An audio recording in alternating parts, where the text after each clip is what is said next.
में सबसे पहला चिकन डिनर किसने किया? कैसे आपको सिर्फ जेब में पैसे रखने से लखवा मार सकता है? क्यों इस औरत की एक झपकी की वजह से इसे 6 लाख रुपए दिए गए? किस्सा बहुत इंटरेस्टिंग है और हम सिर्फ चॉकलेट खाएंगे तो क्या होगा? इस वीडियो का एक एक सेकंड बहुत मजेदार होने वाला है, तो इस वीडियो को एंड तक जरूर देखना। नंबर 19, अगर आप इंडिया में ऐसे ही खुलेआम पतंग उड़ाते हो तो ये इलीगल है। आप बोलोगे मैंने तो बहुत बार उड़ाया है, लेकिन इंडिया के एक एक्ट के हिसाब से आप बिना परमिट के आसमान में पतंग नहीं उड़ा सकते और सिर्फ मकर संक्रांति पर ही पतंग उड़ाने के लिए सरकार परमिट देती है। लेकिन फिर भी कई लोग नॉर्मल डेज पर भी पतंग उड़ाते हैं, लेकिन ये बड़े स्केल पर नहीं होता और इसीलिए गवर्नमेंट भी कुछ नहीं करती। नंबर 10, अगर मैं आपसे कहूँ कि आप सोकर पैसे कमा सकते हो। वेस्ट बंगाल की एक महिला ने 100 दिन तक 9 घंटे सोकर 6 लाख रुपए कमाए। दरअसल ये एक स्लीपिंग कंपटीशन था जो कि ऑल इंडिया लेवल पर रखा गया था, जिसमें 4.5 लाख लोगों ने हिस्सा लिया था। नंबर 17, अगर आप मूवीज देखना पसंद करते हो तो ये फैक्ट आपके लिए। आमतौर पर मूवी की टिकट काफी महंगी होती है, लेकिन 23 सितंबर को नेशनल सिनेमा डे मनाया जा रहा है, जिस दिन टिकट का प्राइस बस 75 रुपीज होगा और ये किसी एक दो थिएटर में नहीं बल्कि इंडिया में मौजूद सारे थिएटर में होगा। नंबर 16, एक डॉक्टर ने ट्रैफिक में ही गाड़ी छोड़ के 45 मिनट तक भागकर हॉस्पिटल तक पहुँचे और एक पेशेंट का इमरजेंसी ऑपरेशन किया। अगर वो ऑपरेशन न होता तो पेशेंट का कोई भरोसा नहीं था। वैसे तो ये कार में जल्दी आ जाते, लेकिन कार ट्रैफिक में फंस गई थी और करीब 1 घंटे तक वही फंसी रही थी। तब इन डॉक्टर ने भाग के हॉस्पिटल जाने का फैसला लिया और पेशेंट की जान बचाई। इतने मेहनती डॉक्टर के लिए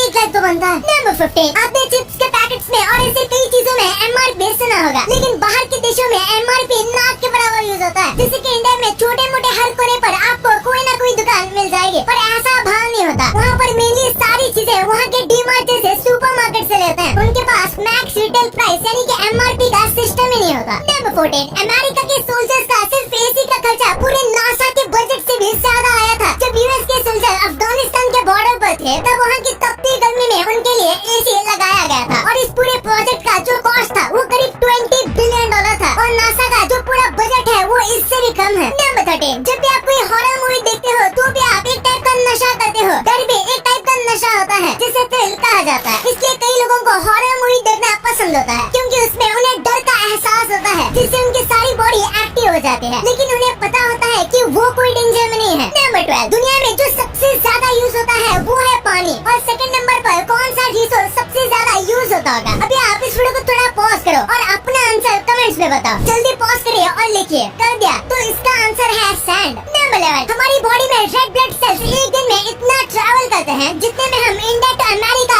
2 बार जा सकते हैं। वो एक दिन में 19,000 किलोमीटर का फैसला तय करते हैं हमारी बॉडी के अंदर ही। ये काफी माइंड ब्लोइंग है क्योंकि इतनी सारी चीजें हमारी बॉडी के अंदर होती रहती है और हमें पता भी नहीं चलता। नंबर 10, कैसे आपके पॉकेट में बस अपना वॉलेट रखने से आप पैरालाइज भी हो सकते हो। अगर आप अपने पिछले वाले पॉकेट में पूरे दिन पर्स रखते हो तो वो पैसे और चीजों की वजह से थोड़ा मोटा हो जाता है, तो आपको ऐसा नहीं बैठना है क्योंकि इससे आपका पैर पैरालाइज तक हो सकता है। जब आप पर्स पिछले जेब में रखते हो तो इससे आपके बैकबोन में तकलीफ होती है और आपने नोटिस किया होगा कि ऐसे ज्यादा बैठने से एक पैर में दर्द होने लगता है और अगर आप डेली करो तो पैर पैरालाइज तक हो सकता है। नंबर 9, टाइटैनिक में बहुत कम लोग बचे थे और टाइटैनिक में से 3 कुत्तों ने भी सर्वाइव किया था। टाइटैनिक में बस ये 3 कुत्ते थे जो अपने ओनर के साथ फर्स्ट क्लास कैबिन में ट्रैवल कर रहे थे और टाइटैनिक डूबने पर ये जिंदा बच गए थे क्योंकि कुत्ते वैसे भी स्विमिंग करने में अच्छे होते हैं और उनके बालों ने उन्हें ठंडे से बचाया और इससे उन्हें सर्वाइव करने में बहुत आसानी हुई। पर हम इंसान पानी के अंदर ज्यादा से ज्यादा 2 मिनट तक सांस रोक सकते हैं क्योंकि आखिर में हम कोई फिश नहीं है, पर क्रोकोडाइल भी कोई भी फिश नहीं है, पर फिर भी वो पानी में अपनी सांस को करीब 2 घंटे तक रोक सकते हैं। वाओ। नंबर 7, क्वीन एलिजाबेथ की हाल ही में डेथ हुई थी, लेकिन ये उनके साथ एक राज भी छोड़ गई। क्वीन एलिजाबेथ द्वारा लिखा गया एक लेटर है जो कि सिडनी में खास तरीके से बंद किया गया है और सबसे इंटरेस्टिंग बात यह है कि इसे 2085 से पहले नहीं खोला जा सकता। अब इस लेटर में ऐसा क्या लिखा है कि इसके बारे में 2085 को ही पता चलेगा। नंबर 6, इस फोटो को देखिए। ये एक मंगोलियन औरत है जिसे स्टार टू डेथ नाम की एक सजा दी गई थी। ये प्रेजेंटेशन 1913 का है। इस बॉक्स में बंद करके उस महिला को कुछ भी खाना नहीं दिया जाता था और भूख की वजह से वो मर जाते थे। नंबर 5, जैसे अर्थ पर बर्फ गिरती है वैसे ही मार्स और वीनस पर स्नोफॉल होता है, लेकिन वही अर्थ की स्नो की तरह ये पूरे बर्फ के नहीं होते, बल्कि ये मेटल के टुकड़े होते हैं जो कि बहुत कोल्ड होते हैं और वैसे देखा जाए तो सूरज के दूर होने की वजह से मार्स काफी ठंडा भी होता है। नंबर 4, दुनिया की सबसे आखिरी सेल्फी कुछ ऐसी दिखने वाली है। असल में AI के जरिए ये पता लगाया गया था कि अर्थ पर लोगों की खींची गई आखिरी सेल्फी कैसी वाली होगी और एआई ने कुछ ऐसा बताया और उसे देखकर यकीनन काफी डर लगता है। नंबर 3, एक छोटे बच्चे में एक केले जितना पानी होता है। जब बच्चा पैदा होता है तब वो 75% पानी होता है। वैसे तो कहते हैं इंसानी बॉडी में 75% पानी होता है, लेकिन हमेशा ऐसा नहीं होता। ह्यूमन बॉडी में 75% एग्जैक्ट पानी तभी होता है जब वो बेबी होता है और उसी के साथ केले में 74% पानी होता है। नंबर 2, पबजी में सबसे पहला चिकन डिनर किसने किया? अगर एक लॉजिकल आंसर ढूंढना है तो जरूर ये पबजी के डेवलपर्स में से किसी ने किया होगा। लेकिन इसके लॉन्च होने के बाद अगर किसी प्लेयर की बात करें जिसने चिकन डिनर किया है तो ये इस वक्त ढूंढ पाना बहुत मुश्किल होगा। तो बहुत ज्यादा रिसर्च करने के बाद पता चला कि पबजी की सबसे पुरानी आईडी ये है जिसका यूजर नेम है वेडिंग। ये आईडी इतनी ज्यादा पुरानी है कि इस वक्त लिटरली इस पर कुछ भी नहीं है और शायद इसी से सबसे पहला चिकन डिनर किया गया होगा। इस वक्त की आईडी पूरी तरीके से इनएक्टिव है, इसलिए हो सकता है ये आईडी गेम के डेवलपर्स में से किसी का होगा। नंबर 1, अगर हम सिर्फ चॉकलेट खाएंगे तो क्या होगा? यकीन मानिए ये काफी ज्यादा सीरियस हो सकता है। सबसे पहले एक दिन में आपको ज्यादा फर्क नहीं पड़ेगा, लेकिन कॉन्स्टिपेशन जैसे प्रॉब्लम होगी और अगर आपने इस चीज को कंटिन्यू कर दिया तो धीरे धीरे आपका वजन बढ़ेगा और इसके बाद तुरंत आपका वजन बहुत धीरे से गिरने लगेगा। इसी के साथ आपकी बॉडी में फाइबर नहीं होंगे जिसकी वजह से आपको पेट में काफी ज्यादा दर्द होगा, आपको हेडेक होगा, आपको सोने में प्रॉब्लम होगी क्योंकि आजकल की चॉकलेट में कैफीन बहुत ज्यादा होता है। आपका शुगर लेवल पूरी तरीके से बिगड़ जाएगा और आपको डायबिटीज हो जाएंगे और उसके बाद आपकी बॉडी की स्किन बहुत ज्यादा कमजोर हो जाएगी जिसकी वजह से आपको आसानी से कट लग जाएगी और बहुत ज्यादा स्वीट लगने वाली चॉकलेट एक बुरे सपने जैसा बन जाएगी। इस चॉकलेट की वजह से आपको कॉन्स्टेंटली सर दर्द होगा, वो भी बहुत ज्यादा, और ये सर दर्द 1-2 घंटा नहीं बल्कि पूरा दिन होगा और इसके बाद शायद आदमी की तड़प तड़प के मौत भी हो जाए। अब आपको इतनी इंटरेस्टिंग बातें पता चल रही है तो 1 सेकंड निकाल के सब्सक्राइब कर लो यार। सब्सक्राइब करने से आपको इससे अच्छा कंटेंट मिलेगा और अगर आपको वीडियो अच्छी लगे तो वीडियो